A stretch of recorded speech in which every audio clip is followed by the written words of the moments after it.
Hello everyone, good morning. मैं शरद यादव आप सभी का एक बार फिर से स्वागत करता हूं आपके अपने यूट्यूब चैनल ग्लैंस एकेडमी पर। दोस्तों अब हमारी अक्टूबर की मंथली मैगजीन आ चुकी है और जिसको मैंने टेलीग्राम चैनल पर पहले ही पोस्ट कर दिया है, लगभग 4 से 5 दिन पहले, क्योंकि 3 या 4 दिसंबर को आ गई थी, लेकिन इसकी क्लासेस नहीं आ पा रही थी। जैसा कि हम लोगों ने पिछले 6 महीने से लगातार हर महीने की स्टडी की है, जिसमें मई की, जून, जुलाई, अगस्त, सितंबर, और इस बार हम लोग मंथली मैगजीन अक्टूबर 2023 की कंप्लीट करेंगे, जो कि आपकी बहुत ही स्टैंडर्ड कोचिंग विजन आईएएस की है और ये आपके लिए सीधे हेल्पफुल रहेगी दोस्तों यूपीएससी 2024 का जो आप एग्जाम देंगे उसके लिए।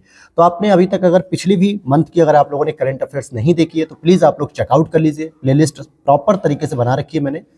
क्लास डिले होने के पीछे एक रीज़न ये भी था दोस्तों कि अभी हम लोग आरओ और यूपीपीसीएस के लिए जो ग्लैंस एकेडमी टीम है लगातार शॉर्ट नोट्स के ऊपर काम कर रही है, लोगों को प्रोवाइड करा रही है, ताकि ईजिली उनकी कम समय में घटनाचक्र पूर्वालोकन की तैयारी हो सके।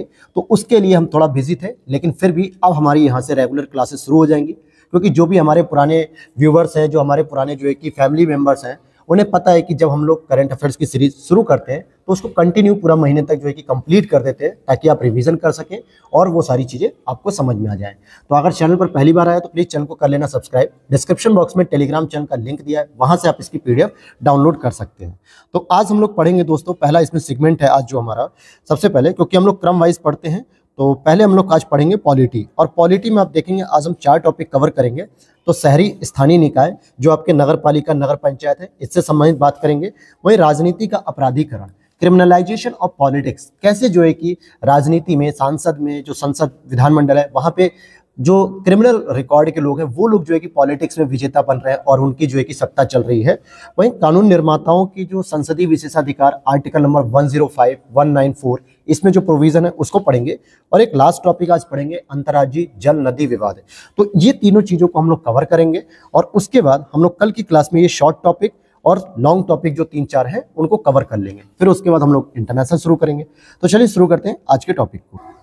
तो आप यहाँ पर देखेंगे कि आज हमारा जो पहला टॉपिक है कि शहरी स्थानीय निकायों की क्षमता निर्माण, जो हमारी कैपेसिटी बिल्डिंग करनी है, अर्बन लोकल बॉडीज, तो यानी यूएलबी। जो जहाँ जहाँ आप यूएलबी पढ़ेंगे इसका मतलब है कि जो शहरी स्थानीय निकाय हैं, जिसके लिए हम लोगों ने 74th अमेंडमेंट को स्टडी करते हैं, साथ ही साथ हम 12 अनुसूची की बात करते हैं। याद होगा क्योंकि 11वें अनुसूची में आपकी पंचायती राज की व्यवस्था है, 73वें संविधान संशोधन के द्वारा पंचायती राज की व्यवस्था है, लेकिन उसी समय एक 74वां संविधान से जो संशोधन किया गया और 12वीं अनुसूची जोड़ी गई, भाग 9A को जोड़ा गया, जिसके माध्यम से हम स्थानीय निकाय जो होते हैं शहर में, नगर पालिका, नगर पंचायत, पार्षदी, इनके बारे में जो स्टडी करते हैं। तो उससे रिलेटेड क्या टॉपिक आया है दोस्तों आज की क्लास में, तो क्षमता निर्माण एक आयोग है जो कि हमारे प्रशासनिक जो विभाग हैं उनके कर्मचारियों की, विभागों की, उनकी कैपेसिटी को डेवलप करता है, यानी ट्रेनिंग देके, प्रशिक्षण देके उनकी क्षमता को इन्हांस करता है। तो उसने क्या किया है कि आवास एवं शहरी कार्य मंत्रालय के सहयोग से जो शहरी स्थानीय निकाय हैं इनकी क्षमता पर एक राष्ट्रीय कार्यशाला का आयोजन किया। मींस नेशनल एक सेमिनार आयोजित किया गया नेशनल लेवल पर, पूरे भारत में जहां जहां भी जिले के स्तर पे, शहरों के स्तर पे जो नगर पालिका काम करती हैं, जो उनके हेड मेंबर होते हैं, उनके साथ जो है कि नेशनल लेवल पर एक जो है कि ट्रेनिंग या कॉन्फ्रेंस कह सकते हो आप, जो है कि एक सेमिनार आयोजित किया गया। और इसमें 3 मुख्य पहल की शुरुआत की गई। ये जो सेमिनार हुआ है इसमें 3 पहल शुरू की गई। पहली एक तो ये है कि ये ध्यान दीजिएगा, आवास एवं शहरी कार्य मंत्रालय को मतलब ministry of house and urban जो है, इसके लिए बात कर रहा है। तो इनकी क्षमताओं को बढ़ाने के लिए वार्षिक क्षमता निर्माण योजना बनाई जाएगी, यानी एनुअली जो है कि कैपेसिटी बिल्डिंग करने के लिए प्लानिंग बनाई जाएगी। हर साल इनके लिए कुछ टारगेट्स दिए जाएंगे, हर साल जो है कि इनकी क्षमता के लिए ट्रेनिंग दी जाएगी, बजट दिया जाएगा, ताकि इनमें और भी इंक्रीमेंट हो, मतलब इनकी क्षमता और वृद्धि करे।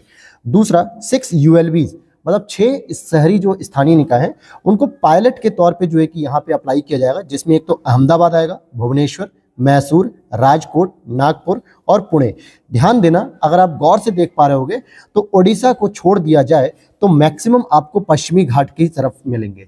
आप देखोगे अहमदाबाद गुजरात में हो गया, मैसूर कर्नाटक, राजकोट गुजरात, नागपुर महाराष्ट्र, पुणे महाराष्ट्र, ये सभी पश्चिमी जो है कि घाट वाले जो राज्य हैं 3, उसके जो है कि मुख्य रूप से पायलट प्रोजेक्ट के रूप में लिए गए। और एक आपका ओडिशा जो कि पूर्वी घाट का है, ओडिशा में भुवनेश्वर जो उसकी राजधानी है, तो उसको लिया गया है। पायलट प्रोजेक्ट क्या होता है दोस्तों कि पहले हम कोई भी नए प्रोग्राम को जब लॉन्च करते हैं गवर्नमेंट के स्तर पे, तो उसको पहले हम एक पायलट की तरह यूज करते हैं कि देखें कुछ जिलों का सिलेक्शन करके कि वहां पे ये जो हमारी रणनीति है वो कहाँ तक सफल हो पा रही है। अगर वो रिजल्ट अच्छे दे रही है, आउटपुट अधिक दे रही है, रिजल्ट अच्छे आ रहे हैं, ट्रेनिंग पर्पस जो है कि हमारा कंप्लीट हो रहा है, लोगों की वृद्धि हो रही है क्षमता में, तो फिर हम उसे पूरे ओवरऑल इंडिया पे अप्लाई कर देंगे। तो ये पूछा जा सकता है कि कौन से वो जिले हैं जो इस पायलट प्रोजेक्ट में शामिल हैं या कौन सा वो जिला नहीं है। ध्यान देना कि यूपी का कोई भी जिला नहीं है, या यूं कहूं मैं कि नॉर्थ इंडिया के स्टेट से कोई भी जिला प्रोजेक्ट में नहीं लिया गया है। और तीसरी जो पहल घोषणा की गई थी वो यूएलबी की क्षमता निर्माण योजना तैयार करने के लिए एक व्यापक टूल किट भी रखा जाएगा। व्यापक टूल किट रहेगा मतलब उसमें जो नेसेसरी जो टूल्स चाहिए होते हैं, जो उपकरण चाहिए होते हैं, वो सारी चीजें भी तैयार करके उनको प्रोवाइड की जाएगी। तो आई थिंक आप समझ पा रहे होंगे कि हम जो टॉपिक पढ़ रहे हैं उसमें कौन कौन सा मंत्रालय उसमें जुड़ रहा है, कौन सा जो है कि क्षमता निर्माण आयोग क्या कर रहा है, कौन सी घोषणाएं हुई हैं। तो अभी तो दोस्तों ये हो गई, लेकिन अब बात आती है कि क्षमता निर्माण जो आयोग है उसके बारे में भी जान लीजिए, क्योंकि यहाँ से संस्थाओं से रिलेटेड अक्सर यूपीएससी प्रश्न बनाता है। जैसे आप देखोगे कैपेसिटी बिल्डिंग कमीशन, ये 2021 में जो है कि स्टैब्लिश किया गया था भारत के राजपत्र में प्रकाशित करके। तो इसका गठन बहुत पुराना नहीं है, ये अभी मोदी सरकार के द्वारा ही 2 साल पहले किया गया है। ये एक तरीके से स्वतंत्र निकाय के रूप में काम करता है, जिसमें इसको कार्यकारी और वित्तीय पूरी तरीके से स्वायत्तता प्राप्त है। यानी ये अपने पैसों का कहाँ यूज कर रहा है, कहाँ जो है कि ये कार्यकारी कर रहा है, कितना फंक्शन कर रहा है, कौन नियम बना रहा है, इस मामले में ये पूरी तरीके से स्वतंत्र है।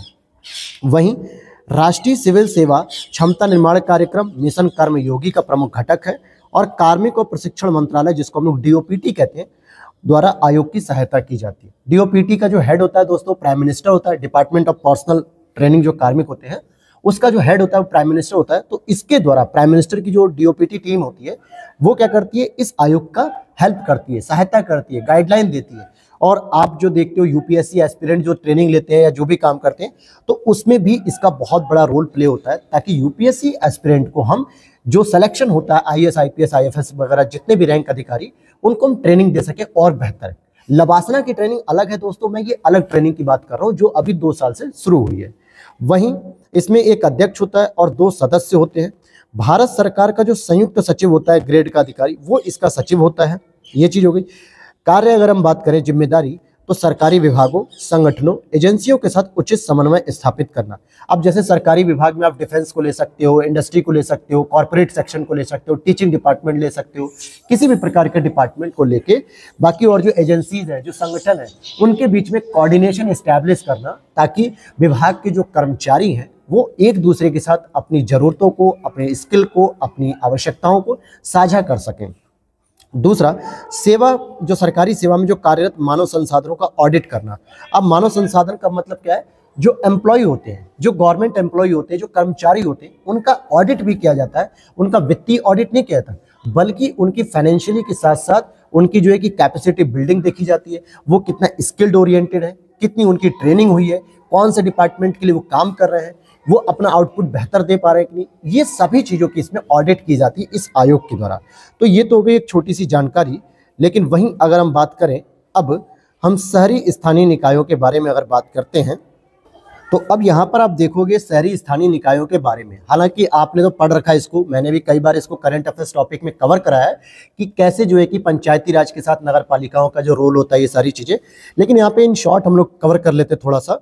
जैसे आप देखो कि ये लघु आकार वाले स्थानीय निकाय होते हैं। मतलब कि क्या हो गया, यूएलबीज क्या होते हैं, जो अर्बन लोकल बॉडीज होती है, ये लघु जो आकार होता है। मतलब सिंपल सी बात है, एक शहर में जो है कि कितनी संख्या है, तो उस हिसाब से जो है कि इसको किया जाता है। साथ ही साथ ये राज्य सूची का विषय होता है, ये राज्य सूची का होता है। लेकिन ध्यान रखने वाली बात है कि इसमें एक यूनिफॉर्मिटी नहीं देखने को मिलती। हर राज्य में एक ही नियम हो, एक ही स्ट्रक्चर हो, ये जरूरी नहीं है। इसीलिए लिखा हुआ है कि यूएलबी का प्रशासनिक ढांचा और कानून अलग अलग राज्यों में अलग अलग होता है। अगर मान लीजिए यूपी में जो अर्बन लोकल बॉडीज के नियम, स्ट्रक्चर, कार्य प्रणाली अगर ऐसी किसी भी एक प्रकार की है, तो जरूरी नहीं है कि वही कार्य प्रणाली, वही संरचना, वही प्रशासनिक शक्तियां बिहार के लोकल बॉडीज की हो, या गुजरात लोकल बॉडीज की हो, महाराष्ट्र की हो, जम्मू कश्मीर की हो, ये जरूरी नहीं है। तो ये ध्यान रखना कि यहाँ पे सिमिलरिटीज नहीं होती हैं। 74वें संविधान संशोधन अधिनियम 1992 के द्वारा सरकार के तीसरे स्तर के रूप में इसे मान्यता दी गई, जिसमें 3 प्रकार की यूएलबीज होती हैं। इससे पहले मैं आपको बता दूं कि जो पंचायती राज होती है, जैसे उसमें 3 स्तर होता है। एक तो ग्राम स्तर पे होता है, जिसको हम लोग कहते हैं ग्राम पंचायत। फिर एक क्षेत्रीय स्तर पे होता है, जिसको हम लोग क्षेत्रीय पंचायत भी कह देते हैं। तीसरा होता है जिला स्तर पे, जिसको हम लोग जिला पंचायत समिति भी कहते हैं। उसी तरीके से अर्बन लोकल बॉडीज जो होती है उसमें एक होता है नगर पंचायत, नगर पालिका, नगर निगम। तो यहाँ पर आप देखोगे कि जो छोटे छोटे ग्रामीण क्षेत्र होते हैं जो शहरों में तब्दील हो रहे होते हैं धीरे धीरे, तो वहाँ पे तो नगर पंचायत मिलेगा, और जैसे कुछ छोटे छोटे शहर होते हैं वहाँ पे आपको नगर पालिका परिषद मिलेगी, और जो बड़े शहर होते हैं वहाँ नगर निगम मिलेगा। अब जैसे बड़े शहरों में आप देख सकते हो कि यूपी के अंतर्गत अगर हम बात करें तो लगभग 17 से 18 नगर निगम देखने को मिलते हैं। अभी आपको बताना है कि जो लेटेस्ट नगर निगम बना था वो कौन सा था, कमेंट सेक्शन में आप लोग बताइएगा दोस्तों। जैसे बनारस नगर निगम हो गया, मेरठ हो गया, गोरखपुर हो गया, इलाहाबाद हो गया, तो ये सब बड़े बड़े शहर हैं। अब वहीं आप भदोही को ले सकते हो, उन्नाव को ले सकते हो, या जालौन को ले लीजिए, ललितपुर को, तो ये छोटे छोटे शहर हैं। यहाँ पे नगर पालिका और नगर पंचायत तो मिलेगी लेकिन नगर निगम नहीं मिलेगा, क्योंकि पूरे यूपी में 75 जिले हैं जिसमें से केवल 18 जिले ऐसे हैं जो बड़े स्तर के हैं जिनको नगर निगम का दर्जा प्राप्त है। तो अब यहाँ पे तीनों अंतर आपको समझ में आ गया। अब बात करेंगे कि इस अधिनियम के द्वारा राज्य सरकारों को कुछ अधिकार दिए गए। कौन से अधिनियम के द्वारा? 74वें संविधान संशोधन से संबंधित। तो अधिकार क्या दिए गए हैं कि वे अपनी इकाइयों को अपने अधिकार क्षेत्र से राजस्व एकत्र करने, अधिकार, कार्य और शक्तियां ये सौंप सकते हैं। तो भाई जो पंचायती राज हो गया या फिर नगर पालिका हो गई या अर्बन लोकल बॉडीज हो गई, इनको जो पावर दी जाती है ये कौन देता है? स्टेट गवर्नमेंट देता है, और साथ ही साथ इनके चुनाव भी कराए जाते हैं जो राज्य निर्वाचन आयोग के द्वारा कराए जाते हैं। इसमें जो भारत सरकार का निर्वाचन आयोग है वो इसमें बिल्कुल भी पार्टिसिपेट नहीं करता है, उसका कोई इसमें रोल नहीं होता है। इसके लिए अलग से आर्टिकल में प्रोविजन किया गया, 243 के सब आर्टिकल जो अलग से हैं उसमें कहा गया कि अलग से एक राज्य निर्वाचन आयोग बनेगा जो यहाँ पे पंचायती राज और नगर पालिका के चुनाव कराता है। अगर हम इनके यूएलबीज के कार्य देखें तो शहरी नियोजन इसमें शामिल होता है, भवन, सड़क, पुलों का निर्माण करना होता है, गरीबी उन्मूलन करना होता है शहरी स्तर पे, तो ये सब इनके कुछ काम होते हैं। और यूएलबी की क्षमता निर्माण के लिए कुछ उपाय भी किए जा रहे हैं। जैसे अगर आप देखोगे तो शहरी विकास के लिए क्षमता निर्माण परियोजना जो कि वर्ल्ड बैंक की सहायता द्वारा चलाई जा रही है, राष्ट्रीय शहरी डिजिटल मिशन जो कि 2021 में इस मिशन की शुरुआत की गई थी, जिसको शहरी स्थानीय निकायों में नागरिक केंद्रित डिजिटल क्रांति लाने का आधार था। मतलब शहरों में जो भी इंफॉर्मेशन है, जो भी काम है वो हम डिजिटल फॉर्म में करेंगे ताकि लोगों तक जो है कि आसानी से अपनी नगर पालिका से संबंधित जो भी काम है वो पहुंच सके, वो पहचान हो सके। जिसमें 3 स्तंभ फोकस में है, एक तो पीपल, एक प्रोसेस और एक प्लेटफॉर्म। तो ऑनलाइन डिजिटल प्लेटफॉर्म हो गया, प्रोसेस यानी कि सरकार जो भी प्रक्रिया करेगी, यूएलबी जो भी प्रक्रिया करेगी, और पर्सन या पीपल जो उसका फायदा ले सकेगा, जो उससे कॉन्टेक्ट कर सकेगा, जो के कांटेक्ट में रह सकेगा।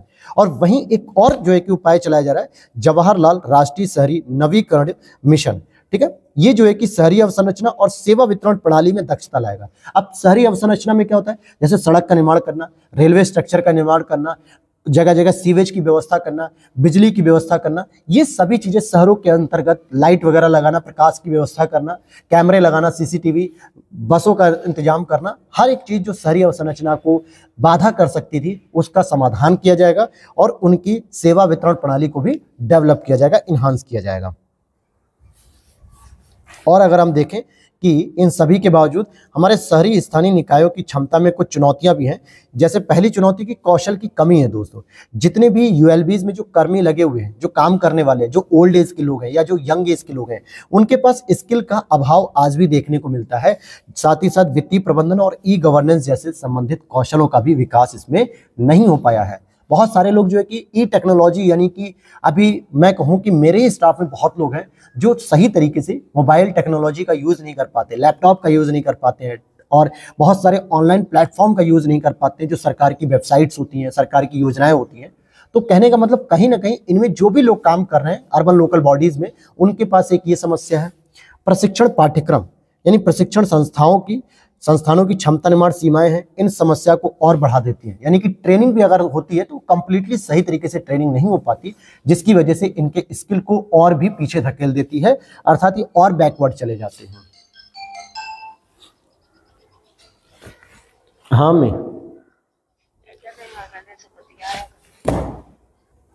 सॉरी दोस्तों, बीच में कॉल आ गया था घर से। चलिए, तो यहाँ पर हम देख लेते हैं कि और राज्यों के प्रशिक्षण संस्थान शहरी प्रशासन के बजाय सामान्य और ग्रामीण प्रशासन पर अधिक ध्यान केंद्रित करते हैं। तो ग्रामीण और सामान्य प्रशासन पर तो ध्यान केंद्रित करते हैं, लेकिन जो शहरी प्रशासन होता है यानी कि लोकल बॉडीज होती है, उस पर फोकस कम करते हैं। उनको लगता है कि शहर में व्यवस्था तो अच्छी चली रही है, हम ग्रामीण व्यवस्था को सुधारें, ग्रामीण डेवलपमेंट करें।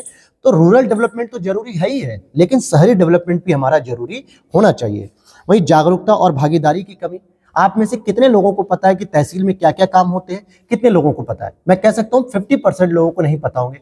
नगर निगम में आपके कौन कौन से कागज बन सकते हैं? अगर आपका मकान शहर में है तो आपको मकान बनवाने से पहले नक्शा पास कराना होता है, जिसके लिए नगर निगम की आवश्यकता होती है। अगर आपको अपने इनकम सर्टिफिकेट बनाने होते हैं तो आपका जो स्थानीय पार्षद होता है उसकी मोहर लगने के बाद ही आप जो है कि तहसील में अपने कागज बनवा सकते हो, इनकम सर्टिफिकेट, कास्ट सर्टिफिकेट। इस तरीके के बहुत सारे काम होते हैं जो लोगों को पता ही नहीं होते हैं। बहुत सारी योजनाएं होती हैं अर्बन लोकल बॉडीज के माध्यम से दी जाती हैं जो लोगों को नहीं पता होती हैं। तो जागरूकता और भागीदारी की कमी है।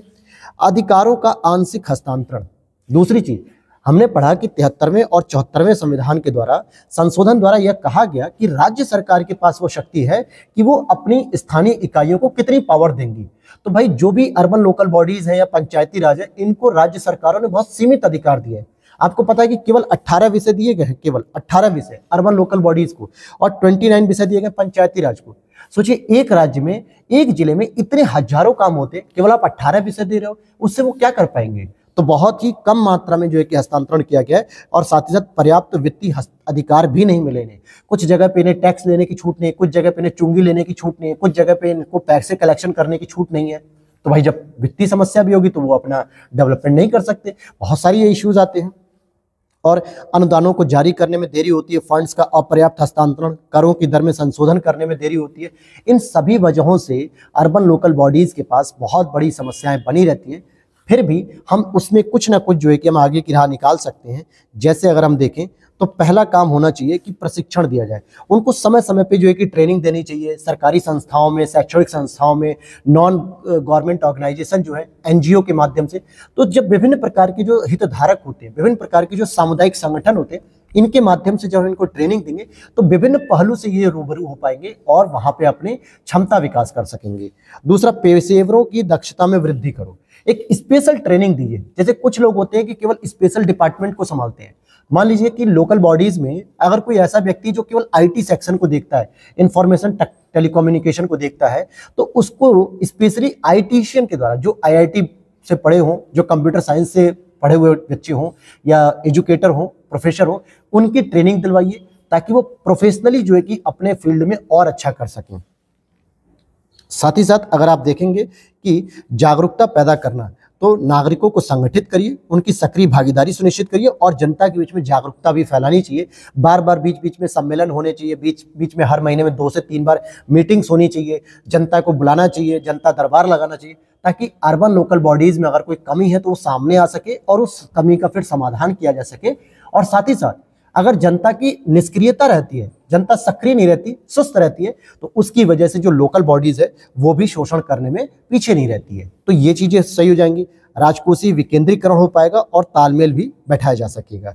तो ये तो था दोस्तों आपका पहला टॉपिक, जो काफी इंपॉर्टेंट टॉपिक था आपका अर्बन लोकल बॉडीज से। अब यहाँ पर हम दूसरा टॉपिक पढ़ेंगे, राजनीति का अपराधीकरण। अब यहाँ पर हमारा जो दूसरा टॉपिक है दोस्तों, राजनीति का अपराधीकरण यानी क्रिमिनलाइजेशन ऑफ पॉलिटिक्स। कैसे हो रहा है? क्योंकि लोकसभा और राज्यसभा के वर्तमान सांसदों का विश्लेषण किया गया 2023 में और एक इससे रिपोर्ट जारी की गई, एक शीर्षक इस नाम से एक रिपोर्ट जारी की गई है। और वो रिपोर्ट क्या कहती है इसको देखिए आप। यह रिपोर्ट जो कि एसोसिएशन फॉर डेमोक्रेटिक रिफॉर्म्स, जो एडीआर, और नेशनल इलेक्शन वॉच ने जारी की है, इन दोनों ने संयुक्त रूप से इस रिपोर्ट को तैयार किया, जिसमें कहा गया रिपोर्ट के मुख्य बिंदुओं में कि 40% सांसदों ने अपने खिलाफ आपराधिक मामले दर्ज होने की घोषणा की थी।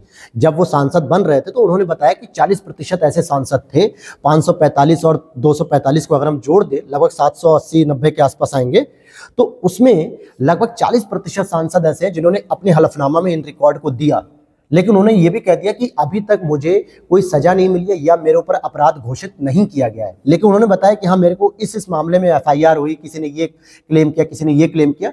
तो 40%। अब देखिए, आपराधिक प्रवृत्ति कोई भी हो सकती है, कोई यौन हिंसा से रिलेटेड होगा, कोई बलात्कार से रिलेटेड होगा, कोई भ्रष्टाचार से रिलेटेड होगा, कोई किसी के साथ मारपीट से रिलेटेड होगा। किसी भी प्रकार की आपराधिक प्रवृत्ति वाले कम से कम 40% सांसद हैं। और उसमें भी 40 में से भी बताया जा रहा है कि 25% सांसदों के खिलाफ तो गंभीर आपराधिक मामले, जैसे कई मामलों में हत्या कर देना, अपहरण कर लेना, महिलाओं के खिलाफ अपराध की बात आपने देखा होगा। पूर्वांचल के बाहुबली मुख्तार अंसारी को, जो बरेली की जेल में बंद है, मुख्तार अंसारी भी जो है कि कई आपराधिक मामले हैं। अभी इलाहाबाद के सांसद थे जिसको वर्तमान सरकार के द्वारा जो है कि पूरी कार्रवाई करनी थी, लेकिन किसी वजह से किसी ने उनकी हत्या कर दी। अतीक अहमद 6 बार के सांसद रह चुके हैं इलाहाबाद के, लेकिन आप देखोगे अतीक अहमद के ऊपर न जाने कितने कितने जो है कि एक्ट लगे हुए थे, कितने आपराधिक मामले लगे थे। अब ऐसे लोग दोस्तों सांसद बनेंगे तो हमें क्या ही पॉजिटिव मैसेज देंगे और क्या ही अपनी जनता के लिए काम करेंगे, जिनकी प्रवृत्ति ही जो है कि गलत है। और साथ ही साथ आप देखोगे कि अगर इन आपराधिक सांसदों के रिकॉर्ड में एक आपको बेहतर चीज बताऊं दोस्तों, हमें तो लगता है कि यूपी और बिहार है, लेकिन यूपी बिहार तो फालतू बदनाम है। आप देखिए कौन से राज्य आ रहे हैं, यूनियन टेरिटरीज, लक्षद्वीप। लक्षद्वीप पे किसी ने भरोसा किया था कि वहां पे इतने जो है कि क्रिमिनल रिकॉर्ड वाले सांसद होंगे? कभी किसी ने नहीं सोचा। लक्षद्वीप पहले नंबर पे है। दूसरा केरल, हाईली एजुकेटेड जो है कि वो राज्य, हाईली एजुकेशन, वहां पे नो जो है कि कोई चाइल्ड लेबर नहीं, कोई चाइल्ड विडो नहीं, मैरिज नहीं, कोई ऐसी संस्था नहीं जो पूरी तरीके से प्रोग्रेसिव माइंड के साथ रहती है। वहां पर दोस्तों ऐसे सांसद निकल रहे हैं जो कम से कम क्रिमिनल रिकॉर्ड रखते हैं। आप देख पा रहे हो कौन से राज्यों पे जिस पे कभी किसी की निगाह नहीं जाती। जब भी कहा जाता है कि भाई संसद में अपराध बढ़ रहा है, क्रिमिनल जो जा रहे हैं, तो सबसे पहला माइंड फ्रेम होता है यूपी और बिहार, क्योंकि यूपी बिहार की छवि इस तरीके से रखी गई है कि यहाँ पे ही सबसे ज्यादा बाहुबली होते हैं और ये सांसद विधायक बनते हैं। लेकिन उससे ज्यादा तो आप देखिए लक्षद्वीप है, केरल है, बिहार 3rd नंबर पे और महाराष्ट्र आ रहा है। आप समझ पा रहे हैं इस चीज को कि रिपोर्टिंग जो हमारे सामने है वो कैसी है और जो हम लोग अफवाहों में सुनते हैं व्हाट्सएप यूनिवर्सिटी में वो कैसी है। दोनों में कितना जमीन आसमान का अंतर आ रहा है। वहीं अगर मैं बात करूं कि राजनीति का अपराधीकरण होगा तो दोस्तों इसका क्या प्रभाव पड़ेगा, हमारे लोकतंत्र पे क्या खतरा होगा, हमारे नागरिक समाज पे क्या खतरा होगा, हमारी सामाजिक व्यवस्था और अर्थव्यवस्था पे क्या खतरा होगा, इसके बारे में अगर हम बात करें तो पहली चीज कि भ्रष्टाचार का संस्थागत होना और विश्वास में कमी आना। जो लोग भ्रष्टाचार के आरोप में हैं, जो लोग बलात्कार के आरोप में हैं, जो लोग हत्या के आरोप में हैं, वो संस्थागत हो जाएंगे। सांसद बनने का मतलब है कि आप संसद के सदस्य हो गए, इट मींस कि आप संस्थागत हो गए। अब आपके ऊपर जो है कि संसदीय विशेषाधिकार लागू हो जाएगा, आर्टिकल 105, आर्टिकल 194, जिसके तहत आप किसी भी प्रकार के अपराधों से बचते चले जाएंगे। और लोगों का, जनता का क्या होगा, सांसदों के प्रति, संसद के प्रति विश्वास में कमी आएगी। आप देखोगे लगातार अपने आसपास के लोगों से बात करोगे तो वो क्या कहेंगे, अरे वो फलाना आदमी जो है कि खड़ा हुआ है विधायकी में, सांसदी में, यार उसका क्रिमिनल रिकॉर्ड अच्छा नहीं है, कौन जाएगा उसे वोट देने, नहीं जाएंगे हम वोट देने। तो कहने का मतलब मतदान की जो रुचि होती है वो भी लोगों की कम हो रही है। और किसी भी लोकतांत्रिक देश में अगर मतदान रुचि कम हो रही है दोस्तों, तो नो डाउट हम तानाशाही को बुलावा दे रहे हैं, हम अराजकता को बुलावा दे रहे हैं, हम निरंकुशता को बुलावा दे रहे हैं। तो इससे क्या होगा कि भ्रष्टाचार तो तब उत्पन्न होता है जब कानून के शासन की अवहेलना की जाती है। समझ में आ गया। ट्रांसपेरेंसी इंटरनेशनल के द्वारा एक रिपोर्ट जारी की जाती है इंटरनेशनल लेवल पर, करप्शन परसेप्शन इंडेक्स, जिसमें कहा गया कि 180 में से 85वें नंबर पे भारत आता है, जहां पे क्या होता है, भ्रष्टाचार होता है। इतना अधिक भ्रष्टाचार, सोचो 180 देशों में हम 85 नंबर पे हैं। हम पहले नंबर पे होते तो शायद हम भ्रष्टाचार बिल्कुल नहीं करते, लेकिन हम उस नंबर पे जहां पे भ्रष्टाचार अच्छा खासा स्तर पे होता है। दूसरी अगर हम बात करें तो राजनीतिक दलों का अपराधीकरण। जैसे बहुत सारे जो राजनीतिक दल हैं दोस्तों, वो हमेशा सोचते हैं कि हम कुछ बाहुबली लोगों को अपनी टीम में शामिल करें, अपने टिकट वगैरह दें, ताकि आप देखोगे कि उसका भी अपराधी राजनीतिकरण होने जा रहा है। मैं अगर बताऊं आपको कि अभी दिल्ली में आपने देखा होगा जो गोंडा के सांसद हैं, गोंडा के सांसद हैं या बलरामपुर, शायद गोंडा के सांसद हैं, जिनके खिलाफ प्रोटेस्ट कर रही थी स्पोर्ट्स की महिलाएं। क्या मामला था क्या नहीं था वो अलग बात है, मैं उस पर नहीं जा रहा हूं, लेकिन ये देखो ना, किसी सांसद का लिप्त होना भी एक बताता है कि कहीं ना कहीं आग लगी होगी। बात को समझिएगा मेरे, कि कहीं ना कहीं कोई इशू रहा होगा, इसीलिए बच्चियों ने किसी एक पर्टिकुलर सांसद का नाम लिया। हालांकि वो गोंडा के बहुत बड़े बाहुबली है, जो है कि मुझे नाम इस समय याद नहीं आ रहा, आप लोगों ने लगातार न्यूज वगैरह सुनी होगी। तो राजनीतिक दलों का भी अपराधीकरण होता है। जैसे आपराधिक तत्व राजनीतिक दलों पर नियंत्रण स्थापित कर लेते हैं और फिर उसको अपने हिसाब से चलाते हैं। और इससे क्या होता है, जो आंतरिक लोकतंत्र होता है ना दलों का, जैसे राजनीतिक दलों में भी तो एक लोकतंत्र होता है ना, कि कौन सचिव बनेगा, कौन अध्यक्ष बनेगा, कौन पार्षद बनेगा, कौन जिला स्तर का मंत्री बनेगा, तो ये सब चीजें प्रभावित हो जाती हैं और फिर निर्णय लेने की जो क्षमता होती है शीर्ष नेतृत्व की, वो खत्म हो जाती है। वो फिर किसी की कठपुतली बन जाते हैं। अब जैसे सपा गवर्नमेंट को देखे, समाजवादी पार्टी, यहाँ पर स्वर्गीय मुलायम सिंह यादव जी थे, जिन्होंने बहुत अच्छी तरीके से इसको सुचारू रूप से चलाया। वर्तमान में राष्ट्रीय अध्यक्ष अखिलेश यादव जी हैं। अब ये उनका नैतिक दायित्व है कि वो ये देखें कि अपनी राजनीतिक दल में आंतरिक लोकतंत्र को बनाए रखने के लिए किसी भी प्रकार के क्रिमिनल रिकॉर्ड के व्यक्ति को न रखें। याद होगा मुलायम सिंह यादव जी की जब सरकार थी, उसी समय एक ऐसा व्यक्ति था जो रेप केस में फंसाया गया था और वो रियल था, मतलब उसके ऊपर आरोप लगाया गया था, वो सही था, प्रूफ भी हो गया था। हालांकि वो अभी जेल में है, मुझे नाम नहीं याद आ रहा है जो है कि, तो ऐसे लोगों का जब राजनीतिक दलों में समावेश होगा तो कहीं ना कहीं आंतरिक लोकतंत्र भी विखंडित होगा। और अगर हम बात करें कि जांच और अभियोजन एजेंसियों की कार्यप्रणाली पर भी नकारात्मक प्रभाव पड़ता है, जिसमें 2017 में सुप्रीम कोर्ट ने तो दोस्तों सीबीआई को पिंजरे में बंद तोता या अपने मालिक की आवाज तक कह दिया। अब अक्सर ऐसा आरोप लगाया जाता है कि केंद्र सरकार में जो भी सरकार होती है, वर्तमान में बीजेपी सरकार है, इससे पहले कांग्रेस सरकार थी, उससे पहले गठबंधन सरकार थी, तो ये आरोप लगाए जाते हैं कि ये सरकारें अपने हिसाब से सीबीआई को, ईडी को प्रयोग करती हैं। अभी लगातार आप न्यूज में सुनते हैं कि कोई भी विधायक या सांसद या कोई भी बड़ा अधिकारी या कोई बड़ा आदमी अगर सरकार के खिलाफ बोलता है तो सरकार उसके घर में 4 दिन के अंदर ईडी को भेज देती है, ईडी भेज देगी, सीबीआई भेज देगी। तो इसी बेस पे सुप्रीम कोर्ट ने कहा था कि ये तो एक पिंजरे बंद होता है, जब चाहोगे तब इसे पिंजरे में बंद कर लोगे, जब चाहोगे तब इसे खोल सकते हो, अपने मालिक की आवाज बोलेगा ये तो इस तरीके का अगर स्टेटमेंट दिया जा रहा है सबसे बड़ी संस्थाओं के ऊपर, सुप्रीम कोर्ट जैसी न्यायपालिका संस्था का, तो कह सकते हो कि कहीं ना कहीं कोई ना कोई प्रॉब्लम जरूर है। तो ये समस्याएं बनती हैं। वहीं दोष सिद्धि दर में भी गिरावट देखने को मिलती है और स्वतंत्र और निष्पक्ष चुनाव पर भी प्रभाव पड़ता है। हमारा इलेक्शन कमीशन ऑफ इंडिया लगातार प्रयास करता है कि किसी भी तरीके से हम स्वतंत्र चुनाव कराएं, निष्पक्ष चुनाव कराएं। 2024 का चुनाव आ रहा है दोस्तों, वो लगातार इस तरीके की प्रोविजंस, आचार संहिता, कोड ऑफ कंडक्ट सब तैयार कर रहा है, लेकिन फिर भी कुछ राजनीतिक दलों की साठगांठ की वजह से राजनीति में आपराधिक तत्व ज्यादा बढ़ रहे हैं और उससे क्या होता है, आम जनता का, सामान्य जनजीवन पर प्रभाव पड़ता है और कहीं ना कहीं भारतीय अर्थव्यवस्था और भारतीय समाज प्रभावित होता है दोस्तों। और इसी में अगर हम देखें तो आप देखोगे कि राजनीति के अपराधीकरण रोकने के लिए कुछ उपाय हैं। पहला उपाय है कानूनी उपाय। कानूनी उपाय में अगर आप देखोगे क्या होता है कि आज जो लोक प्रतिनिधि अधिनियम 1951 है ना, उसकी धारा 8(3) कहती है कि अगर किसी व्यक्ति को किसी भी अपराध के लिए, चाहे वो सांसद हो चाहे वो विधायक हो, 2 या 2 से अधिक का कारावास की सजा मिलती है, 2 या 2 से अधिक के कारावास की सजा मिलती है, तो उसकी सदन की सदस्यता सबसे पहले रद्द होगी और जब तक उसकी सजा खत्म नहीं हो जाती, जब पूरी हो जाएगी तो उसके 6 वर्ष के बाद भी चुनाव लड़ेगा। 6 वर्ष तक चुनाव नहीं लड़ सकता। और आपको पता होगा मोदी टाइटल के लिए, मोदी सरनेम के लिए सूरत हाई कोर्ट ने राहुल गांधी को यही सजा दी थी कि 2 साल की सजा दे दो ताकि उनकी संसद की सदस्यता रद्द हो जाए और वो आगे की 6 साल तक जो है कि चुनाव न लड़ सके। पूरा सुपड़ा साफ करना था कांग्रेस का। हालांकि सुप्रीम कोर्ट पर उन्हें भरोसा था, मतलब सुप्रीम कोर्ट पर उनको भरोसा था और फिर सुप्रीम कोर्ट ने कहा कि मोदी सरनेम के बेस पे आप इतनी बड़ी सजा कैसे दे सकते हो किसी सांसद की सदस्यता रद्द करने का। सुप्रीम कोर्ट ने तो यह भी कह दिया कि ये राजनीतिक साठगांठ थी एक बड़े लीडर को हटाने की। हालांकि वो क्या मुद्दा था अलग बात है। तो समझ पाए आप, लालू प्रसाद यादव के साथ भी यही हुआ। लालू प्रसाद यादव चारा घोटाला में फंसे और उनको 2 साल से अधिक की सजा दी गई, जिसकी वजह से उनका चुनावी करियर खत्म, यानी आगे के वो 6 साल तक अब चुनाव ही नहीं लड़ सकते। अभी तो खैर उनकी हेल्थ इश्यू भी चल रहा है, बहुत सारी समस्याएं हैं, लेकिन अब वो चुनाव नहीं लड़ पा रहे। तो इसका मतलब क्या है, ये एक ऐसा प्रोविजन है जो कठोर प्रोविजन है जिसके माध्यम से हम ऐसे आपराधिक तत्वों को रोक सकते हैं।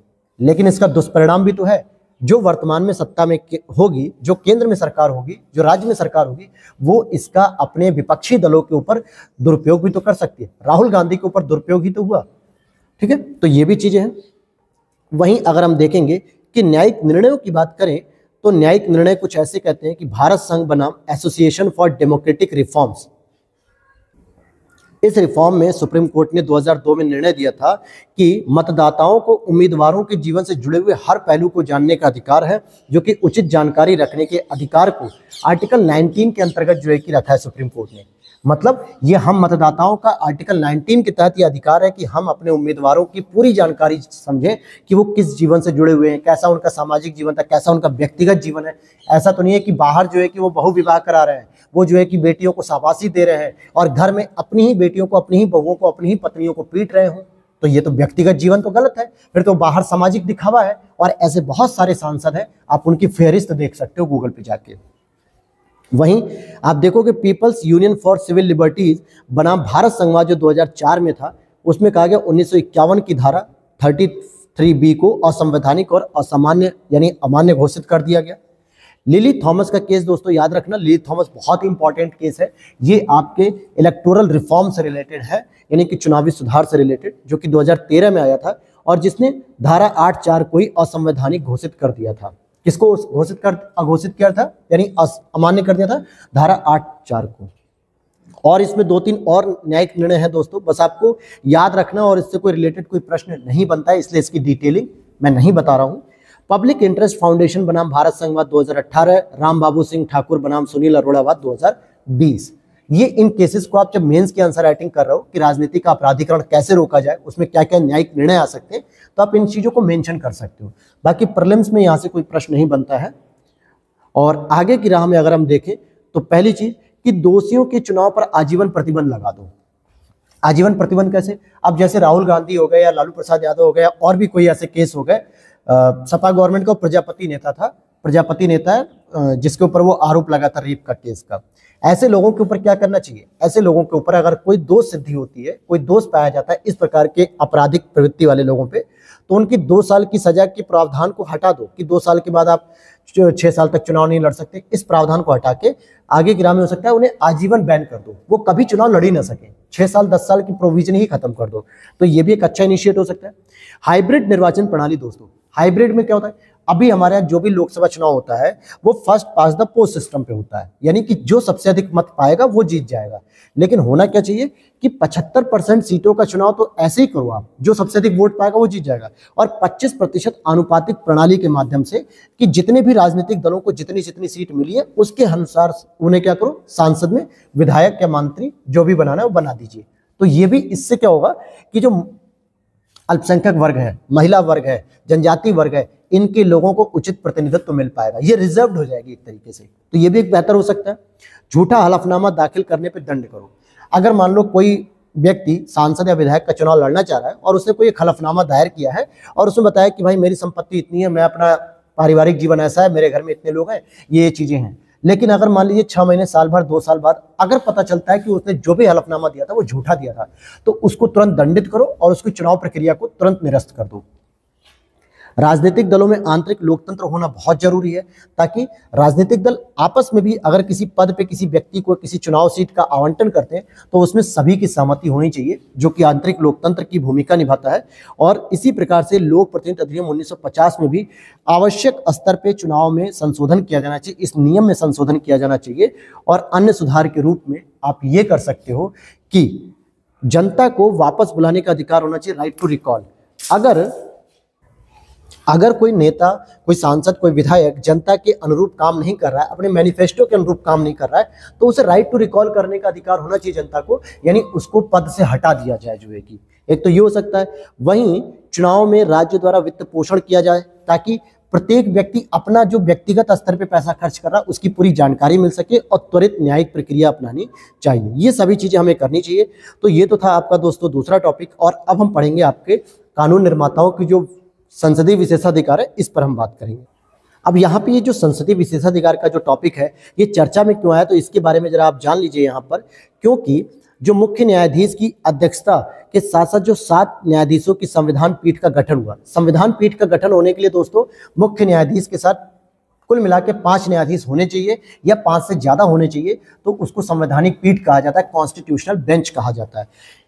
इन्होंने क्या किया कि अपना जो निर्णय था, जो पीवी नरसिम्हा राव का जो मामला था 1998 में, रिश्वत से संबंधित कोई मामला था, उसमें जो 5 न्यायाधीशों की जो संविधान पीठ ने निर्णय दिया था उस पर रिव्यू कर रहे हैं ये लोग दोबारा। और ध्यान देने वाली बात है, जो मेंस में तो नहीं, प्रीलिम्स में पूछी जाती है कि अगर किसी भी संविधान पीठ ने निर्णय दिया है किसी मामले में, तो हमेशा उस पर जो पुनर्विचार करेगी वो उससे बड़ी बेंच करेगी। अब जैसे यहाँ पे क्या कर रहा है कि पीवी नरसिम्हा में जो 5 न्यायाधीशों की पीठ थी, अब इस बेंच का निर्णय कभी भी 5 न्यायाधीश या 4 न्यायाधीश या 6 न्यायाधीश की नहीं कर सकती, मतलब 5 से कम नहीं कर सकती, 5 से ऊपर वाली करेगी। और इसीलिए वर्तमान में 7 न्यायाधीशों की संवैधानिक पीठ बैठ रही है और इस पर पुनर्विचार कर रही है। और सुप्रीम कोर्ट अपने निर्णय पर पुनर्विचार कर सकती है, ये उसे आर्टिकल नंबर 137 से अधिकार दिया गया है। तो ये भी प्रश्न पूछ लिया जाता है। मामला क्या था दोस्तों कि पीवी नरसिम्हा राव 1998 और निर्णय जो इससे रिलेटेड था झारखंड मुक्ति मोर्चा रिश्वत मामले 1993 से जुड़ा हुआ था। तो एक रिश्वत का मामला था।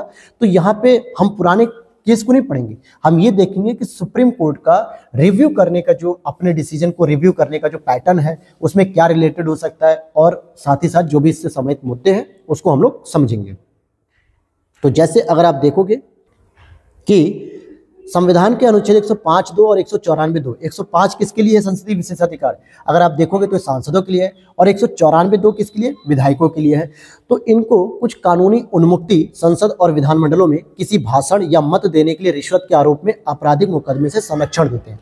यानी अगर सांसद और विधायकों द्वारा कोई भी प्रकार का भाषण दिया जाए संसद में, या कोई रिश्वत से संबंधित कोई बात की जाए, तो उसके लिए उन पे कोई आरोप नहीं लगेगा, उन्हें किसी भी प्रकार की आपराधिक सजा नहीं दी जाएगी, क्योंकि संसदीय विशेषाधिकार है उनका, उन्हें इससे छूट प्राप्त होती है।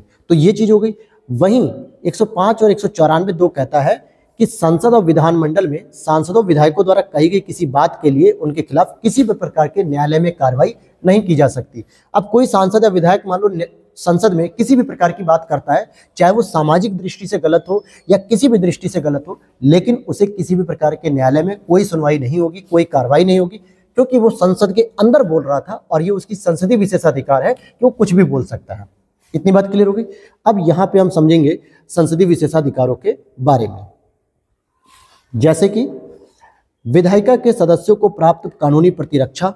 ठीक है, विधायिका के सदस्यों को प्राप्त कानूनी प्रतिरक्षा जो होती है कि कानून निर्माताओं और उनके विधायी कर्तव्यों के दौरान किए गए जो भी कृत्य होते हैं, उनके बयानों पे या कृत्यों पर सिविल या दांडिक आपराधिक दायित्वों से सुरक्षा प्रदान करता है।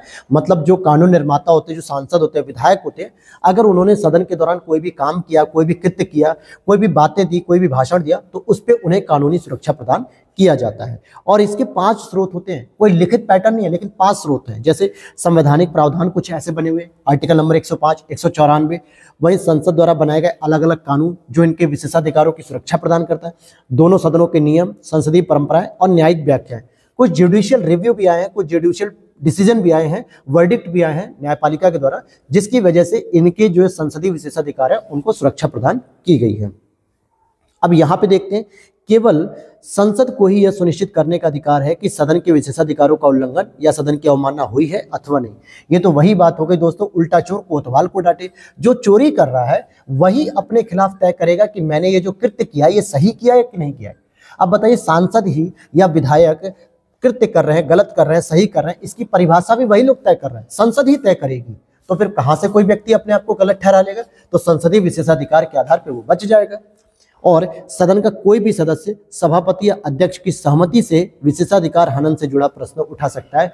यानी आप जब तक सभापति या अध्यक्ष महोदय से सहमति नहीं लोगे तब तक आप विशेषाधिकार से जुड़ा मुद्दा नहीं उठा सकते हो। इट मीन्स कि कुल मिला के चित्त भी इनका, पट्ट भी इनका, आम जनता का कुछ भी नहीं हुआ, आम जनता का कुछ नहीं मिला, सारा का सारा नुकसान हो गया आम जनता का।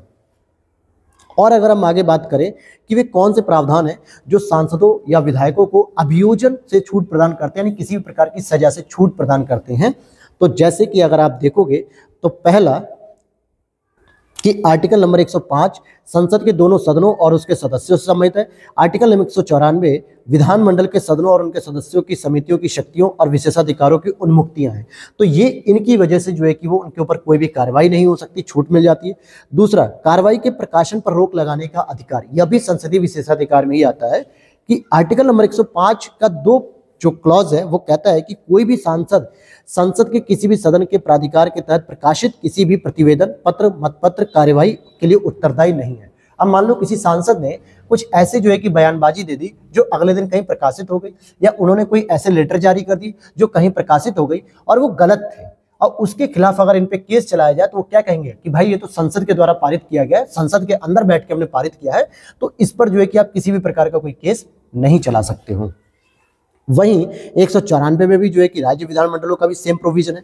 और संसद में बोलने की स्वतंत्रता, ध्यान देना, संसद में बोलने की स्वतंत्रता में कि अनुच्छेद 19(2) नागरिकों को प्राप्त स्वतंत्रता से अलग है। अब जैसे नागरिक अगर मान लो कोई भी चीज बोल रहा है, कुछ भी बोल रहा है, तो आपको पता होगा कि आर्टिकल नंबर 19 के अंतर्गत जो भी अधिकार दिए गए उनको प्रतिबंधित भी किया जा सकता है। अगर आप देश की सुरक्षा के खिलाफ बोल रहे हो, अखंडता के खिलाफ बोल रहे हो, अंतर्राष्ट्रीय संबंधों को प्रभावित कर रहे हो, न्यायिक अवमानना कर रहे हो, कानून व्यवस्था के खिलाफ बोलते हो, तो ध्यान देना, तो आपके अधिकारों को प्रतिबंधित किया जा सकता है। लेकिन सांसद या विधायक कुछ भी बोलेगा XYZ, तो उसके प्रति कोई भी प्रकार का प्रतिबंध नहीं लगाया जा सकेगा, क्योंकि ये 19(2) से अलग है, उसके ऊपर कोई भी प्रतिबंध नहीं लगेगा, क्योंकि वो संसद में कुछ भी बोल सकता है।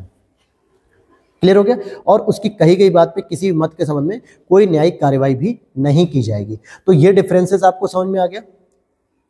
और आर्टिकल 121 कहता है कि सुप्रीम कोर्ट हाई कोर्ट के न्यायाधीशों के आचरण पर चर्चा करने से रोकता है, तो हालांकि वो इस पे चर्चा नहीं करते हैं। गिरफ्तारी पर भी उनके रोक है दोस्तों। अगर उनके ऊपर किसी भी प्रकार का दीवानी मामला होता है, संपत्ति का मामला होता है, चोरी का मामला होता है, या किसी भी प्रकार का जो विवाह का, तलाक का, उत्तराधिकार का, ऐसे कोई भी मामले जो संपत्ति संबंधित हो, यानी दीवानी मामले हो, तो उस संबंध में उन्हें सदन के सत्र से 40 दिन पहले, 40 दिन बाद में और सत्र के दौरान आप उन्हें गिरफ्तार नहीं कर सकते हो। तो इस तरीके से आप जरा कैलकुलेट कर लो, कोई भी सदन सत्र चलता है तो उसके 40 दिन पहले भी आप गिरफ्तार नहीं कर सकते और 40 दिन बाद भी गिरफ्तार नहीं कर सकते, और सदन जब चल रहा है 20 दिन तब भी नहीं कर सकते। तो कुल मिला के 100 दिन तो आप गिरफ्तार ही नहीं कर सकते। तो साल में तो ऐसा रूटीन बना ही रहेगा कहीं ना कहीं कि 3 सत्र की वजह से आप उसे कभी गिरफ्तार कर ही नहीं सकते। लेकिन एक बात ध्यान रखना प्रीलिम्स के स्तर पे कि ये केवल दीवानी मामले तक छूट है, आपराधिक मामले में ऐसा प्रोविजन नहीं है। ये नहीं कि आपने कल किसी का बलात्कार कर दिया और आप आज संसद में बैठे हो और कहोगे भाई मैं तो संसद के सत्र में बैठा हूं, मुझे आप गिरफ्तार नहीं कर सकते। तो ये बात गलत हो जाएगी, क्योंकि आपराधिक मामले में अगर ये तथ्य पाया जाता है कि आप इस रेप के केस में या चोरी के केस में या मर्डर के केस में संलिप्त हैं, तो आपको तुरंत गिरफ्तार किया जाएगा। फिर आपका संसदीय विशेषाधिकार या ये जो कानून है 40 दिन वाला, ये लागू नहीं होगा। ये केवल और केवल दीवानी मामले पर लागू होगा। फिर वहीं पे आप देखोगे प्रक्रिया के नियमों दृष्टांतों पर आधारित विशेषाधिकार, अज्ञात व्यक्तियों को बाहर करने का अधिकार, यानी कि जो संसद के सदस्य होते हैं वो गैर सदस्यों को सदन की कार्यवाही से बाहर करने की शक्ति और अधिकार भी रखते हैं। इसके अंतर्गत वो क्या कर सकते हैं कि संसद में अगर किसी काम में अगर आप बाधा पैदा कर रहे हो तो उसे क्या करेंगे, वो बाहर कर सकते हैं, आपको तुरंत बाहर भेज सकते हैं, आप उसे मना नहीं कर सकते हो। वहीं दोस्तों अगला हमारा पॉइंट है संसदीय विशेषाधिकारों के सुधार की आवश्यकता। तो कैसा, पहले तो इन विशेषाधिकारों का उपयोग सही से किया जाए, क्योंकि इसमें बहुत सारा दायरा और सीमाएं अभी भी सुनिश्चित नहीं की गई हैं, जिसकी वजह से इसका उपयोग नहीं किया जा रहा बल्कि दुरुपयोग किया जा रहा है। संसद के सदस्य अपनी शक्तियों और अधिकारों के दुरुपयोग कर रहे हैं। कई बार ऐसे मामले सामने आए हैं, कोर्ट के सामने भी, जनता के सामने भी, कि किसी पर्टिकुलर सांसद ने अपने अधिकारों का दुरुपयोग किया। तो ये नहीं होना चाहिए। निरीक्षण के अभाव की बात करें तो यहाँ पे निरीक्षण का अभाव भी होता है कि संसदीय विशेषाधिकारों का कोई रिव्यू नहीं होता, किसी भी प्रकार का निरीक्षण नहीं होता, सुपरविजन नहीं होता। तो ये लगातार इसकी समस्याएं बढ़ती जा रही हैं। और निर्धारित प्रक्रिया का अभाव, विशेषाधिकार हनन के मामले से निपटने के लिए संसद ने अभी तक किसी प्रक्रियाओं का कोई फ्रेमवर्क निर्धारित नहीं किया गया कि हम पर्टिकुलर इसी नियम के तहत आपके ऊपर कार्रवाई करेंगे। समय समय के साथ ये बदलती जाती है और इसमें जो है कि जो केंद्र में सत्ता होती है, सरकार होती है, वो भी अपने नियमों का पालन इसमें करवा लेती है। प्राकृतिक न्याय के विरुद्ध होता है। कानून निर्माता यानी राजनेताओं को अपने ही मामलों का न्याय करने की अनुमति जो दी गई है, यानी वही चीज है कि मैंने किसी प्रकार का कृत्य गलत किया है कि नहीं किया है, ये संसद ही तय करेगी और संसद में मैं ही तो बैठ रहा हूँ। अभी आपने कुछ दिनों पहले सुना होगा, अखबार में न्यूज में चर्चा में आया था कि योगी आदित्यनाथ जी ने अपने ऊपर लगे हुए जितने भी अपराध थे उनसे मुक्त कर लिया। यानी चोर ही कोतवाल है और कोतवाल ही चोर है। जो उसने अपने ऊपर अपराध लगे थे उन्होंने खुद ही जो है इसी नियम के तहत अपने आप को बरी कर लिया। तो ये भी जो है कि एक प्राकृतिक न्याय के विरुद्ध है। क्यों? क्योंकि न्याय देने का काम न्यायपालिका का होता है, न कि सरकार का। और ये आर्टिकल 50 के विरुद्ध भी है कि शक्ति के पृथक्करण सिद्धांत का भी उल्लंघन कर रहा है।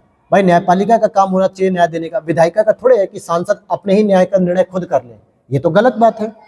और संवैधानिकता का उल्लंघन भी यहाँ पे होता है कि सदन को निर्धारित करने की असीमित शक्ति प्रदान कर दी जाती है और विशेषाधिकार का उल्लंघन कब और कैसे हो रहा है, ये जो अधिकार दिया जा रहा है ना संसद को, विधायिका को, ये गलत है। इसको सुनिश्चित करना चाहिए कि संसद ही अपने आप को तय करेगी कि ये विशेषाधिकार का उल्लंघन हुआ है या नहीं। यही चीज गलत है। ऐसे तो कोई भी सांसद या कोई भी संसद विशेषाधिकार के उल्लंघन के मामले में हमेशा बचती रहेगी। तो ये तो दोस्तों आज के आपके 3 इंपॉर्टेंट टॉपिक जो मैंने बहुत अच्छे से डिटेल से डील किया। आपकी नॉलेज भी इससे कुछ इंक्लूड हुई होगी, कुछ आपके सोचने और समझने का दायरा विस्तार हुआ होगा, आपको कुछ एग्जाम्पल रिलेट कर पाए होंगे। तो वीडियो अच्छी लगे तो लाइक कर देना दोस्तों। और इसी प्रकार की क्लासेस हम लोग रेगुलर लेके चलते हैं और आज मैंने ये क्लास शुरू कर दी अक्टूबर की, अब ये रेगुलर आपके लिए आती रहेगी। तो मिलते हैं नेक्स्ट वीडियो में। Thanks for watching.